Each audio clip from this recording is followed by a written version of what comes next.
गुरु ब्रह्मा गुरु विष्णु गुरु देवो महेश्वर है। गुरु साक्षात् परब्रह्म तस्मै श्री गुरुवे नमः।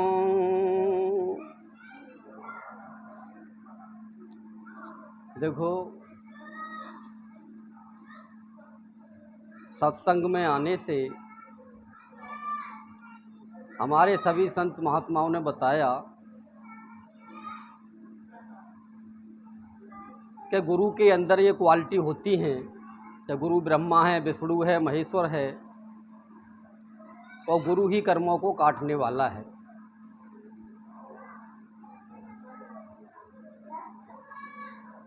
तो देखो, गुरु है या नहीं ये मायने नहीं रखता। मायने ये रखता है कि हमने गुरु को किस रूप में कहाँ तक जाना है। कल्याण आपका उससे होगा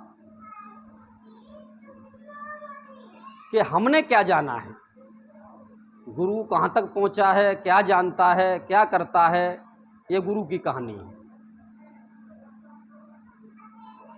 इसीलिए साहब ने साफ कहा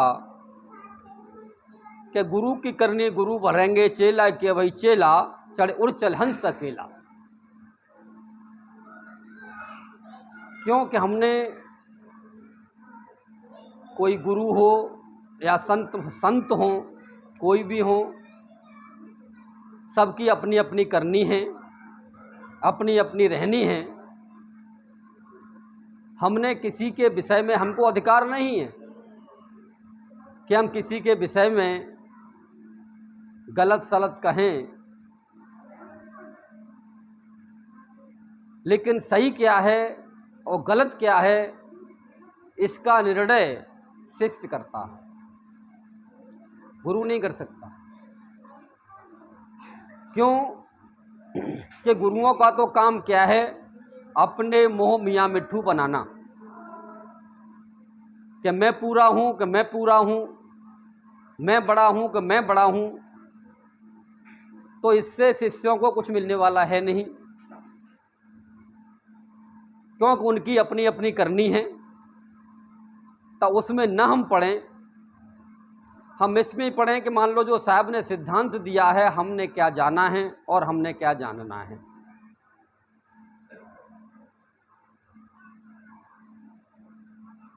क्यों ये बात मुझे कहनी पड़ रही है,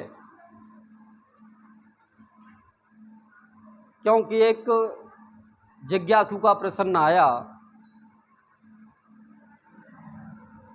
कि साहब गुरु तो सभी महान हैं, अपनी अपनी जगह सभी महान होते हैं। साहब ने खुद मान लो कहा है कि सब संतन सिरताज हैं अपनी अपनी ठौर, और शब्द विवेकी पार की है माथे के मोहर। जिसको जहाँ तक का ज्ञान है सभी महान हैं। तो संतों की परीक्षा तो कोई ले नहीं सकता। और यहाँ तक कहा कि जो कोई कहे संत हम चीना, दोनों कान हाथ गहलीना। तो संतों की परीक्षा ली जा सकती है। और अगर हम ये कहें कि हमने उस संत को जान लिया है, ये भी नहीं हो सकता। क्योंकि संत एक अथाह महासागर है। क्योंकि साहब ने सभी कहा कि है अथाह, यानी परमात्मा साहिब जो भी आप जिसको मानते हैं, आपका जो इष्ट है वो अथाह है अथाह था संतों में। लेकिन संतों ने उसकी था को पा लिया है। इसीलिए साहब ने कहा कि अगर मुझे जब भी आपको ढूंढने की आवश्यकता पड़े, मुझे आप ढूंढना चाहो, मुझसे मिलना चाहो, तो साहब ने कहा कि जब ढूंढो जब संतों माही। तो जब आप संतों में ही उनको ढूंढो, संतों में ही मिलेंगे। क्यों कि देखो, जितने भी तीर्थ यात्रा वगैरह, धाम वगैरह जो बनाए गए हैं, वहाँ भी संत ही रहते हैं। तो कोशिश हमको ये करनी चाहिए, जहाँ भी हम जा रहे हैं, जिस धाम में हम जा रहे हैं, तो वहाँ के जो पुजारी हैं, संत हैं, उनसे हम वार्तालाप करें। कि आपने इन भगवान के विषय में क्या जाना है, ये भगवान कैसे हैं, इनका स्वरूप क्या है, तब तो बात बनेगी। लेकिन खाली मान लो कि हमने जो उनका अक्ष बना हुआ है, प्रतिमा बनी हुई है, उस पर भी फूल पत्र चढ़ा करके और हमने इतनी सिद्ध कर ली, तो यह है कि आप गए हो, कुछ आपने दान पुण्य किया है, कुछ धर्म किया है, तो आपके कुछ संसार के काम तो अवश्य बनेंगे, इसमें कोई दुराय नहीं है।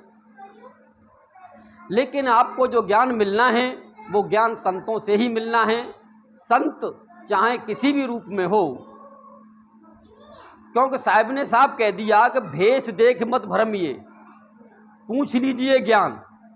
तो आपको जो लगे कि वास्तव में ये संत है, संतत्व तो इसके अंदर झलक रहा है, ये संत की बात कर रहा है, तो उससे आपको पूछना चाहिए।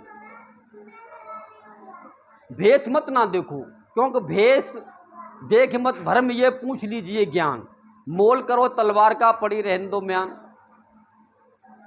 क्योंकि संत के ज्ञान को देखो, उसके भेष को मत ना देखो, क्योंकि भेष तो ये ऊपर का आवरण है और ये सब यहीं रह जाएगा।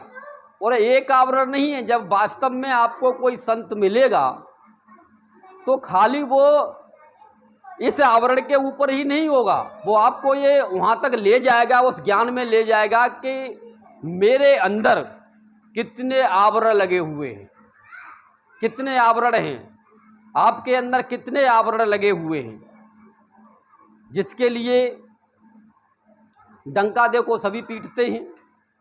और कोई नई बात नहीं है, क्योंकि अपना माल कोई खराब नहीं बताता।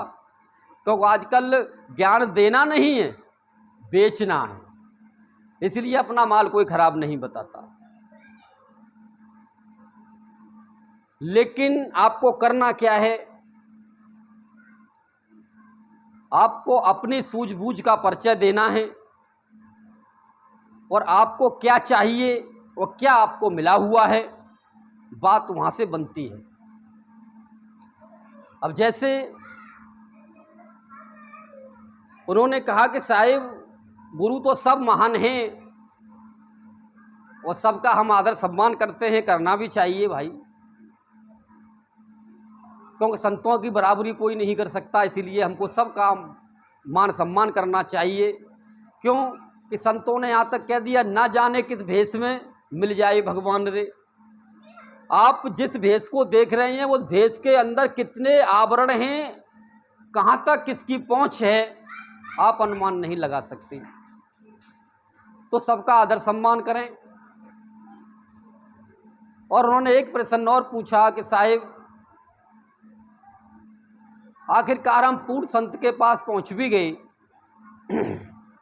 मिल भी गया हमको, और हम में इतनी कमियां भरी हुई हैं, तो हम उससे कैसे प्राप्त कर लेंगे। तो आखिरकार हम कैसे पूर्ण बने, या हम पूर्ण हैं, क्या हमारे अंदर कमी है, इस पर कुछ प्रकाश डालिए। तो गुरुओं की खोज नहीं की जा सकती और करनी भी नहीं है, खोज हमने अपनी करनी है। गुरुओं की तो अपने आप हो जाती है, खोज अपनी करनी है हमको, गुरु का अपने आप खोज हो जाती है। तो देखो, अब इस विषय पर जितना कहा जाए उतना ही कम है, क्योंकि विद्यार्थी जब पढ़ता है तो वो एक दिन शिष्य होता है और वही पढ़ते पढ़ते एक दिन गुरु हो जाता है। तो जरूरी नहीं है कि जिस विद्यालय में वो पढ़ा उसी विद्यालय का ही वो गुरु बने। भाई अपना विद्यालय अलग खोल सकता है, औरों को ज्ञान दे सकता है। तो जब हम गुरु के पास पहुंचते हैं, अब गुरु के पास तो देखो आना जाना लगा ही रहता है। वो ये बात नहीं है कि साहब के हम ही आए गुरु के पास में, हमसे पहले भी बहुत आए थे, या आपसे पहले भी बहुत आए, बहुत गए, क्या क्या ले गए अब ये तो वो ही जानते हैं। अब हम भी अपने गुरु के पास गए और हमसे पहले भी बहुत लोग आए, तो मान्यता शिष्य की रखती है। एक बहुत बड़ा ये यश प्रश्न है। किसी ने यहां तक पूछ लिया साहब गुरु बड़ा है या शिष्य बड़ा है, अब क्या उत्तर दोगे? क्या भाई बाप बाप है ना, बाप और बेटे में कौन बड़ा है? हा? अब अनुमान लगाते रहिए आप। भाई जो आज बेटा है कल बाप बनेगा, और शिष्य है वो गुरु बनेगा। तो इसमें बड़े छोटे का कोई लेना देना नहीं है कि कौन बड़ा है कौन छोटा है। मेन चीज ये है कि हमको क्या चाहिए और क्या मिला हुआ है और किस तरह से हमारा कल्याण हो। तो देखो, जब गुरु के पास में शिष्य पहुंचता है तो वो अपनी कहता है कि साहिब मैंने ये जाना है, ये मैंने भक्ति की हुई है। जिस तरह से मान लो बच्चे का इंटरव्यू होता है, जब आपको किसी बड़े स्कूल में एडमिशन लेना होता है तो आप कहाँ कहाँ पढ़े थे, क्या क्या आपने जाना है, मास्टर उसका इंटरव्यू लेता है और उसके अनुसार फिर उसको ज्ञान देता है। और डायरेक्ट भी प्रवेश मिल जाता है, ये नहीं है डायरेक्ट भी उसमें मिल जाता है। और घूम फिर के भी आप आए हुए हैं, कभी यहां पढ़ के कभी वहां पढ़ के, तो उसके लिए इंटरव्यू लेना पड़ता है। अब उस इंटरव्यू में आप कितना पास हुए, आपको मान लो कितने नंबर मिले, आपको क्या जाना आपने और क्या आपको जानना है।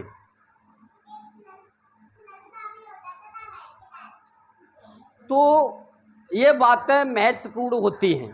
अब ये बातें ना तो फोन पर होती हैं, अब ये तो आमने सामने जब गुरु के सम्मुख, जिसके लिए साहब ने कहा ना, क्या बताया साहब का सिद्धांत क्या है।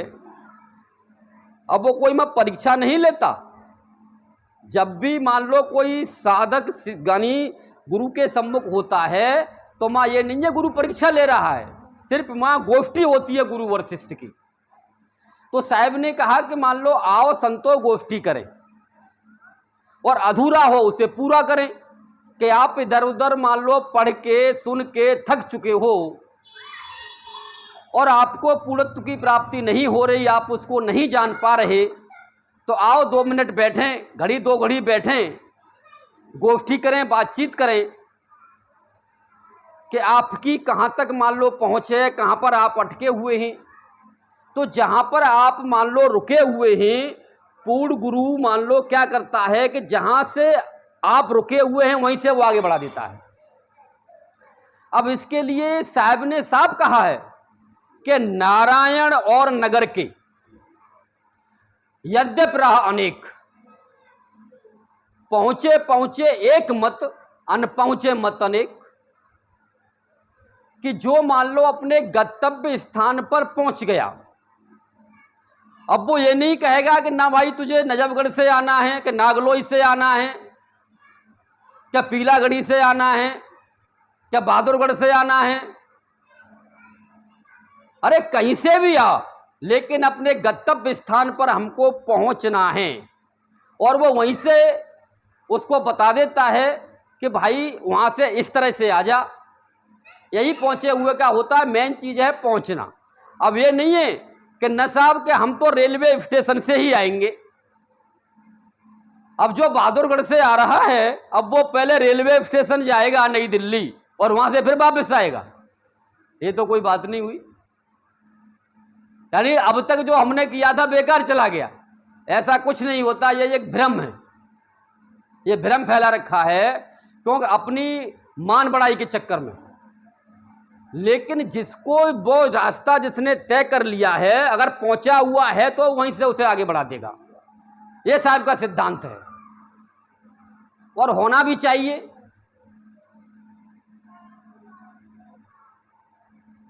तो देखो, जब हम अपने गुरुजी के पास पहुंचे तो उनसे भी हमारी गोष्ठी हुई और आज शिष्यों से भी गोष्ठी होती है, वो भी आते जाते रहते हैं। तो गोष्ठी के बाद में अब गुरुजी ने साफ कहा कि आपकी ये जो पहुंच है, जो आपने जाना है, ब्रह्म को जाना है, सतगुरु को जाना है, उनसे बातें की हैं, लेकिन लखना बाकी है। तो आप ऐसा करो। लेकिन अब ये होता क्या है, हम गुरु पर न विश्वास करके औरों पर विश्वास करने लग जाते हैं कि वो तुम्हारा गुरु भाई तो ये कह रहा था, वो तुम्हारा भूतपूर्व गुरु भाई, भूतपूर्व गुरु, पता नहीं दुनिया भर के संसार में मिलते हैं, वो तो ये कह रहा था, वो ये कह रहा था, वो ये कह रहा था। लेकिन जो गुरु ने बात कही उस बात पर हम नहीं चलते, औरों की बात पर चलने लग जाते हैं। वो ये कह रहा था, वो ये कह रहा था, भटक गए हम। तो इसीलिए मैं कह रहा हूं कि मान लो पूर्ण आपको शिष्य बनना है तो एक ही फार्मूला है कि बीती ताय विसार दे, अब आगे की सुध ले।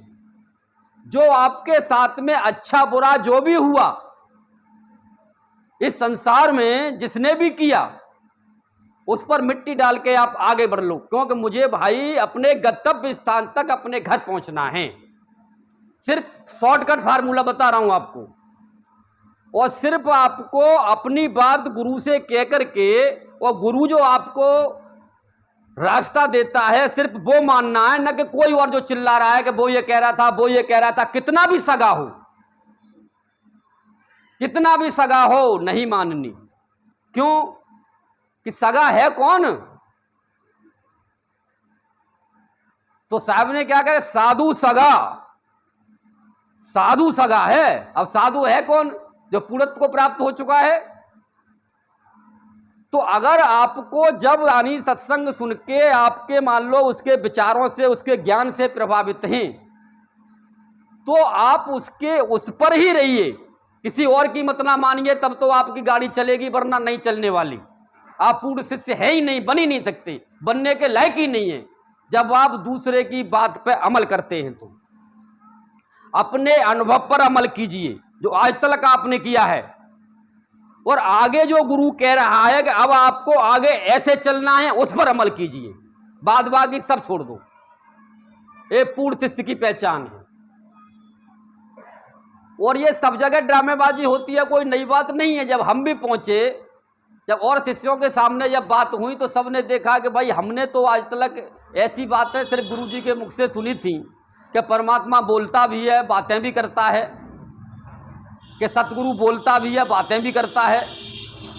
लेकिन ये तो डायरेक्ट कह रहा है, नेक नहीं, वो तो बहुत इतनी बातें करता है कि उसके मुकाबले उससे टक्कर लेने वाला, उसका सामने करने वाला न कोई था, न है, न कभी होगा। लेकिन आमने सामने बैठ के गोष्ठी करोगे तो फेसबुक पे ये बल्टमार नहीं हो रही, तब पता चलता है कि कौन कितने पानी में। तो या तो उठ के भागना पड़ेगा, या फिर यूं कहूंगा एकांत में बात करूंगा। एकांत में क्या, पत्ते खोलने, सबके सामने खोलो, सबके सामने खोलो, पता चल जाएगा। लेकिन अगर सबके सामने खोलते हैं तो गुरुवाई जाती है। जिनको चस्का लगा हुआ है गुरु बनने का, तो उनकी गुरुवाई जाती है, तो सबके सामने कैसे खोले। लेकिन आज बनना पड़ेगा विवेकानंद, तब बात बनती है। विवेकानंद जी अपने गुरु के पास गए, तो एक गुरु जी ने कहा कि भाई मैं नाम बताए देता हूं तुझे। जीवन में बहुत गुरु बनते हैं, कोई एक ही नहीं होता, लेकिन किसी को बताना मत। अब विवेकानंद जी माइक पर आए और उन्होंने कहा कि भाई गुरु जी ने ये नाम देते हैं, ये नाम है। और गुरु जी ने कह दिया था तू नरक में जाएगा। बोले मैंने मना किया था, अब तो तू नरक में जाएगा। वो बोला मैं चला जाऊं नरक में, लेकिन मेरी वजह से अगर ये सब पार हो जाए ना तो मैं धन्य हूं, मुझे कोई परवाह नहीं अपनी नरक में जाने की। तो देखो, जिसके अंदर दया है, जिसके अंदर करुणा है, वही तो संत है। और जिसके अंदर दया बन संत कसाई, और जिसमें दया ही नहीं है, जिंदगी भर तुम मान लो संत की पैर चप्पी करते रहो, उनके जूते उठाते रहो, उनकी हाँ में हाँ मिलाते रहो, और ज्ञान 2 कौड़ी का ना मिले, तो काय बात के संत। क्योंकि मान लो हमने अपने को इतना छोटा नहीं समझना।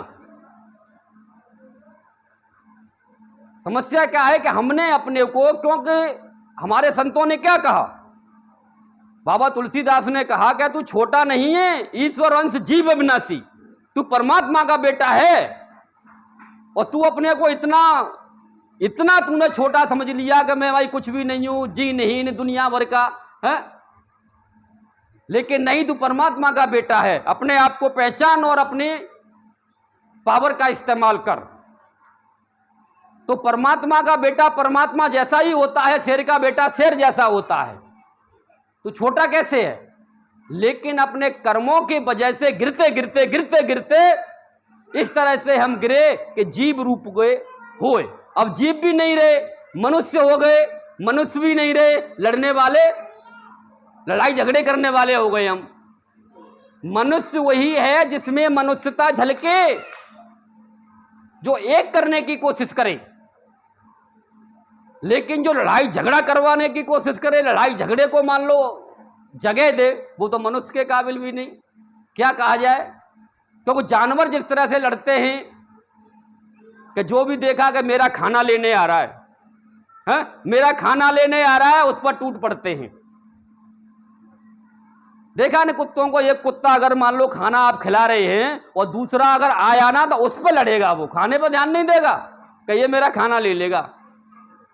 तो आजकल तो ऐसी यानी विडंबना सी बन गई है कि ये मेरे शिष्य तोड़ लेगा या भड़का दे। अरे क्या है ये, ड्रामेबाजी के अलावा और कुछ भी नहीं है। तोड़ लेगा, पेड़ पे से कोई आमे से तोड़ लेगा, है? अरे वो परमात्मा का है, परमात्मा से ही मिलेगा। तुम नहीं तो कोई और सही, और नहीं तो और सही, और इस जन्म में नहीं तो आगे सही। क्योंकि भक्ति बीज पलटे नहीं, भक्ति बीज पलटे नहीं, चाहे जुग जाए अनंत, और ऊंच नीच घर जन्म ले फिर उस संत का संत। तुम कहता हूं अपने संतत्व को मत ना छोड़ो, अपनी भक्ति को मत ना छोड़ो, किसी के कहने पर आप किसी के बहकावे में मत ना आओ। अपनी योग्यता, अपना ज्ञान और अपने सत्य को पहचान करके आगे बढ़ो। क्योंकि जो अनुभव के आधार पर आगे बढ़ता है उसको आज तक न तो कोई झुका सका और न झुकाने वाला कभी भविष्य में पैदा होगा। झुकता कौन है? अनुभवहीन किताबी कीड़े, वो झुकते हैं। लेकिन वो झुकता कहां है? झुकाने का मतलब मेरा ये नहीं है कि मान लो किसी मनुष्य से लेकर के हो, ज्ञान के अंदर उसको कोई टाल नहीं सकता, कोई झुका नहीं सकता। वैसे तो वो सब मनुष्य को सबके अंदर ही परमात्मा देखता है, तो सबके अंदर झुकता है, लेकिन ज्ञान के अंदर उसे नहीं झुका सकता कोई। तो देखो, शब्दों को समझ करके उस ज्ञान पर उतर करके तब जाकर के बात बनती है। तो जब ही कहा कि कही कहाई कहली होगी, कही कहाई कहली होगी, बना की कहना मुश्किल है, और कमी कमाई खाली होगी और कमा के खाना मुश्किल है। क्योंकि दूसरे ने कहा, तुमने सुन लिया, तुम भी कहने लग गए, हैं? तो कही कहाई कहली होगी, खुद पहले उसको बनाओ। अब मैंने जिसके लिए एक सॉल्यूशन दिया कि भाई आत्मज्ञान का अनुभव कब होता है? केवल में जाकर के। लेकिन केवल में आप होते कैसे हो? आपने क्या देखा, क्या जाना? तो ये आपका बनाया हुआ होगा। यहां तक मैंने कहा कि आप देवी देवताओं की बुराई करते हो या बढ़ाई करते हो, क्या किसी देवी देवता को देखा है क्या? जिस तरह से मैं एक एग्जाम्पल दिया है मैंने सत्यता का, कि जिस समय आपके सामने, आपके सम्मुख, कान सम्मुख हो जीव मोय जब भी, लेकिन देवता भी हैं, ब्रह्म भी है, सतगुरु भी हैं, सब कुछ है, तो आप जिसके सम्मुख हुए तो उस समय उसकी क्या स्थिति थी और आपकी क्या स्थिति थी और प्रकृति की क्या स्थिति थी? क्योंकि तीनों अनादि हैं, जीव, ब्रह्म और माया। इन्हें कोई मारने वाला पैदा नहीं हुआ, ये मरे नहीं आज तक, इनकी स्थिति बदलती है, तीनों की स्थिति बदलती है। तो जिस समय मान लो आपने शंकर जी को प्रकट किया, शंकर जी को देखा, तो आपकी स्थिति क्या थी और आपके इष्ट की स्थिति क्या थी और प्रकृति की स्थिति क्या थी? 2 मिनट में पोल पट्टी खुलती है कि अनुभव ज्ञान है या किताबों का ज्ञान है या सुना सुनाया ज्ञान है। इसी तरह से जब ब्रह्म प्रकट होता है तो आपकी स्थिति क्या थी, ब्रह्म की क्या थी, प्रकृति की क्या थी। इसी तरह से सारे ज्ञान चलते हैं। सतगुरु भी प्रकट होता है, तो सतगुरु प्रकट होता है तब क्या होता है? तो आपको एक चीज का अनुभव की बात कुछ अलग होती है और किताबी ज्ञान तो पढ़ते पढ़ते पढ़ते पढ़ते रट्टा मारते मारते सारी जिंदगी आप पढ़ते रहो, सुनते रहो, सुनाते रहो। देखो एक अंधा व्यक्ति किताब न पकड़ के, अंधा व्यक्ति और सुन सुन के इतना यानी माहिर हो जाता है, क्या उससे कोई टक्कर नहीं ले सकता? यानी उसको वेदों का, अरे हर चीज का उसको ज्ञान है। कैसे उसको ज्ञान हो गया? सुन सुन क्या हो गया? उम्र ज्यादा हो गई तो उम्र से कोई ज्ञान होता है क्या? साहब ने तो साहब कहा, जो देखे सुर बाबुरा, अपनी बात कर रहा हूं मैं, जो देखे सुर बाबुला, क्या है रे उम्र हमारी, और जब नए हते गुरु और चेला, गुरु और चेला। कहां बने गुरु और चेला? यहां करके बने ना। वो यहां कर जो बना वो बिगड़ेगा, जो बना वो बिगड़ेगा। इसीलिए आगे चलो, गुरु के सानिध्य में पहुंच करके आगे और भी जानो। तो जब ना हते गुरु और चेला में तब का शब्द अकेला। तो शब्द कहां जाकर के मिलता है? मन और अपने स्वरूप से ऊपर जाकर के। यही तो कहा गया कि मन सतरूपा दो नाम धरायो तब यह सृष्टि विचारी, तब यह सृष्टि बनी। मन जब हमारा आत्मा के संसर्ग में आया तब यह सृष्टि बन गई। लेकिन आप ऊपर चलेंगे तो आपको शब्द का ज्ञान हो जाएगा।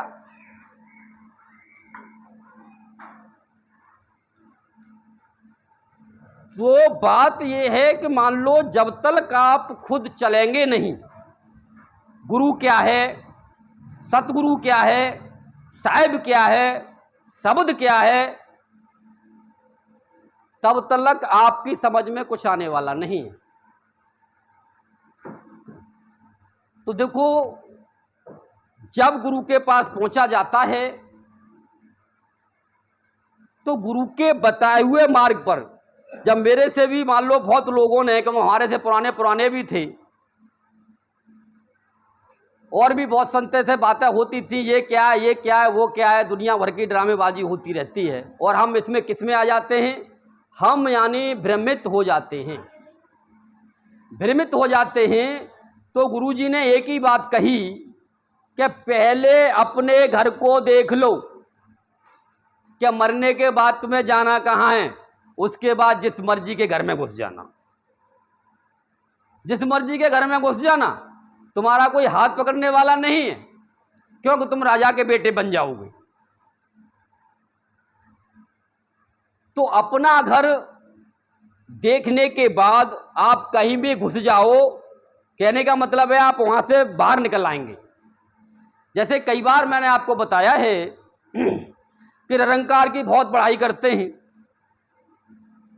सृष्टि का रचयिता है, कोई मामूली थोड़े ना है।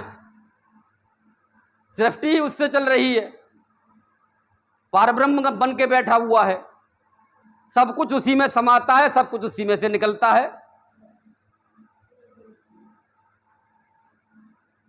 तो अब उसके अंदर जाकर के देखो,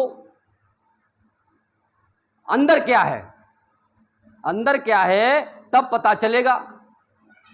बाहर से तो बहुत शोभा लगती है, कहते हैं दूर के ढोल सुहावने होते हैं, तो यूट्यूब की बातें तो बड़ी अच्छी लगती हैं लोगों को, लेकिन संत से जब रूबरू होते हैं ना तब पता चलता है।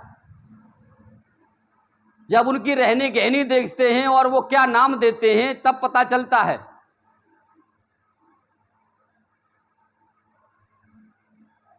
दूर से पता नहीं चलता। तो उसमें जब घुस करके देखा, घुस करके फिर निकल आए। तो गुरुजी से जाके कहा, मैंने कि ये क्या है? मैंने कि इतनी पढ़ाई कर रहे हैं लोग, मैंने कि वहां तो ये स्थिति है। बोले तुम अंदर घुस गए। मैंने कि बिना अंदर घुसे बात नहीं बनती, लेकिन जो यानी अपना घर देख लिया है वही अंदर घुस के निकल सकता है। जिस तरह से जिसने चक्रव्यूह तोड़ दिया, चक्रव्यूह तोड़ना जानता है, वो यानी महाभारत खेल के बाहर निकल आएगा। और जो घुसना तो जानता है, निकलना नहीं जानता, तो अभिमन्यु की तरह से उसमें मर जाएगा। तो इसीलिए यही कहना है, मान लो कि आप सबसे पहले गुरु की बात को मान करके और आप अपने घर को देखो, उसके बाद में कहीं भी घुस जाना। अब हमें कोई भय नहीं है किसी के सत्संग में, कहीं पर भी कोई कितना भी लंबा चौड़ा गुरु हो, जहां मर्जी सत्संग करवा लो, जहां मर्जी बुला लो भाई। तो कहते हैं बोल, जो बातें आप मान लो यूट्यूब पे बोलते हो उनके सामने बोल दोगे। मैंने कि भाई सत्यता को कहीं भी बोला जा सकता है, उसमें कौन सी आफत आ रही है? सत्य तो सत्य है। तो अनुभव की बात को कहीं भी कहा जा सकता है कि मैंने ये काम ऐसे किया। तो देखो, अब जिस तरह से, अब मैं 2 मिनट के बाद अभी सत्संग शुरू करूंगा, 2 मिनट का विराम दिया जाता है, ज्यादा बड़ा हो जाएगा फिर।